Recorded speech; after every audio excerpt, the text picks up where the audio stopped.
oppose busing in America. What I oppose is busing ordered by the Department of Education.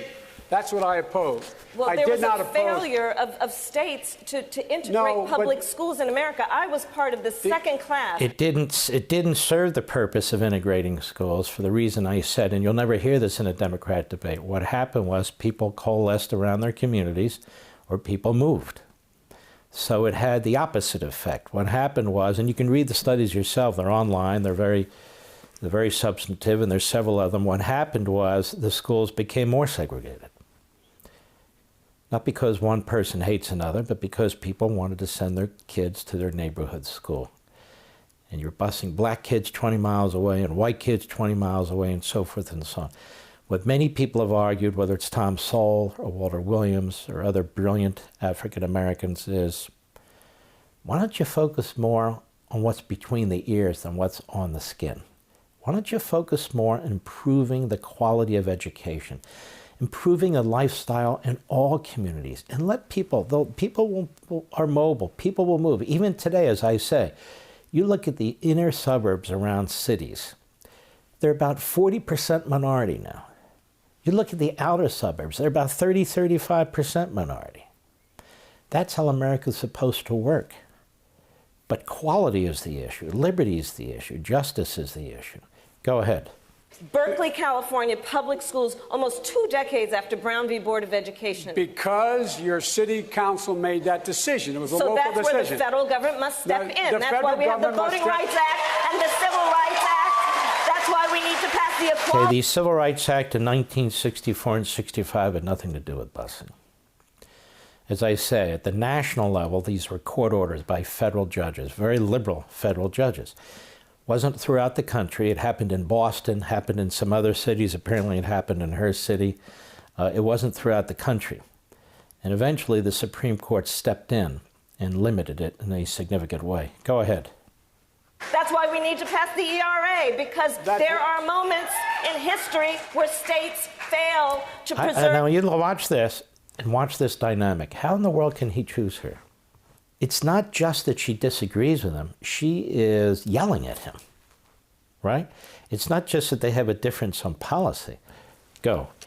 I have supported the ERA from the very beginning when I ran Vice President Biden, 30 seconds, because I want to bring other people into this. I supported the ERA from the very beginning. I'm the guy that extended the Voting Rights Act for 25 years. We got to the place where we got...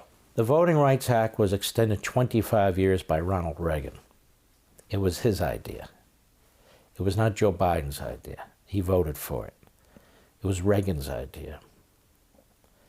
Martin Luther King's birthday is a national holiday. Reagan did that too. Republican. Go ahead. 98 out of 98 votes in the United States Senate doing it. I've also argued very strongly that we, in fact, deal with the notion of denying people access to the ballot box. I agree that everybody, once they, in fact, they should... Anyway, my time's up. I'm sorry. Thank you, Vice President. His time's up because he lost track. All that said, did you get much out of that debate? You got nothing out of that debate, really. But the one thing you may have gotten out of that debate is she's not likable. That's why she didn't do well, for among other reasons, which we're going to get into now.